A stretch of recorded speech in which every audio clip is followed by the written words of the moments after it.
کوئی ضروریات ہوتی ہیں. سب سے پہلی بات یہ کہ مسئلہ نماز کا نہیں، مسئلہ اہمیت کا ہے. آپ نے اللہ تبارک و تعالیٰ کی ذات کی، رب کریم کے جلالت کی جتنی زیادہ اہمیت اپنے دل میں محسوس کر لی، اتنا ہی نماز کی طرف توجہ آپ کی بڑھ جائے گی. آپ سادی سی مثال ہے، غور کر لیں. جتنا آپ اپنے استاد کو پروٹوکول دیتے ہیں، جتنی عزت کرتے ہیں، اتنا ہی وقت پہ آپ ان کے پاس پہنچ بھی جاتے ہیں. اگر آپ کے دل میں اہمیت نہیں ہے تو آپ ٹال دیں گے. اور جس استاد کی اہمیت ہے اس کے فون کی گھنٹی بجتے ہی فون بھی اٹھایا جائے گا، اور بات پوری مکمل بھی نہیں ہوگی تو کہا جائے گا جیسے آپ کہیں گے.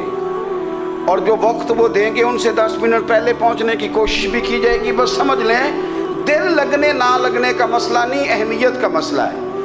آپ جتنی اپنے مالک کی بارگاہ کی اہمیت سمجھ لیں گے اتنا ہی وقت پہ مسجد آئیں گے، اتنا ہی شوق سے نماز پڑھیں گے. دوسری بات، نماز کے ترجمے پہ غور کریں.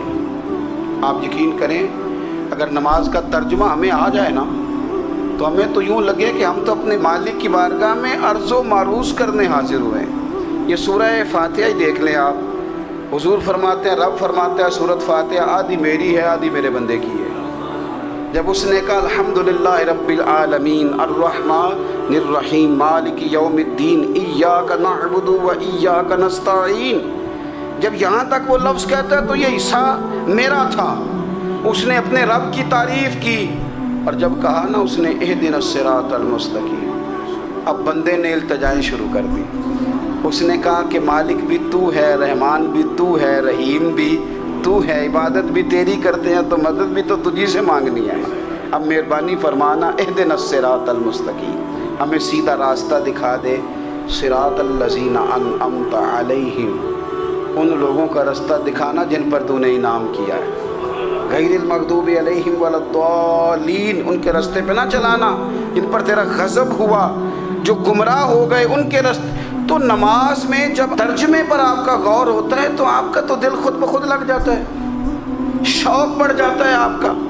تو اتنی چیزیں ہم زندگی میں یاد کرتے ہیں، تو اگر ترجمہ بھی نماز کا یاد کر لیں اور پھر شوق سے پڑھیں تو آپ یقین کریں طبیعت کھینچی چلی آئے گی. ہمارے یہاں کچھ لوگ نماز پڑھتے ہیں پر بڑی لاپرواہی سے پڑھتے ہیں، کبھی ادھر دیکھتے ہیں کبھی ادھر دیکھتے ہیں، کبھی بال سہلاتے ہیں. اور میں نے دیکھا ہے سجدے جا رہے ہیں تو سیانے سیانے بندے کبھی کپڑے کو چھیڑ رہے ہیں کبھی جگہ کو چھیڑ رہے ہیں. میرے نبی کریم صلی اللہ تعالیٰ علیہ وسلم نے فرمایا ان لوگوں کا کیا حال ہے جو اپنی نماز میں نظریں آسمان کی طرف اٹھاتے ہیں، رکوع سے اٹھے تو اوپر دیکھنا شروع کر دیا، کیا حال ہے ان کا. اور پھر حضور نے ایک موقع پر تو سختی فرمائی، فرمایا جو نماز پڑھتے اپنی نظریں آسمان کی طرف اٹھاتا ہے وہ باز آ جائے، ورنہ ایسا نہ ہو کہ رب اس کی آنکھیں ہی چھین لے. باز آ جائے اس کام سے. خشوع کے ساتھ نماز پڑھے، عاجزی کے ساتھ نماز پڑھے، اس کا دل لگا ہوا ہو نماز کے اندر. میرے نبی پاک صلی اللہ تعالیٰ علیہ وآلہ وسلم کے غلام حضرت انس بن مالک رضی اللہ تعالیٰ عنہ فرماتے ہیں کہ رسول پاک صلی اللہ علیہ وسلم نے مجھ سے فرمایا تھا کہ بیٹے نماز میں ادھر ادھر دیکھنے سے بچو، کیونکہ فرمایا نماز میں ادھر ادھر توجہ کرنا یہ بندے کو ہلاک کر دیتا ہے. ہلاکت ہے اس میں اگر تم نے ادھر ادھر توجہ ہوگی. نماز تم مالک کی بارگاہ میں کھڑے ہو اور تم دیکھ ادھر ادھر رہے ہو. تو ایک تو نماز عاجزی کے ساتھ. پھر فرمایا والذین هم عن اللغو معرضون، وہ لوگ جو فضول باتوں سے، لغویات سے اپنا منہ پھیر لیتے ہیں، فضولیات سے. ہمارے ہاں نا بہت سارے لوگ ایسے ہیں جو بلا وجہ ان چیزوں میں دلچسپی لیتے ہیں جو ان کے مطلب کی نہیں ہے.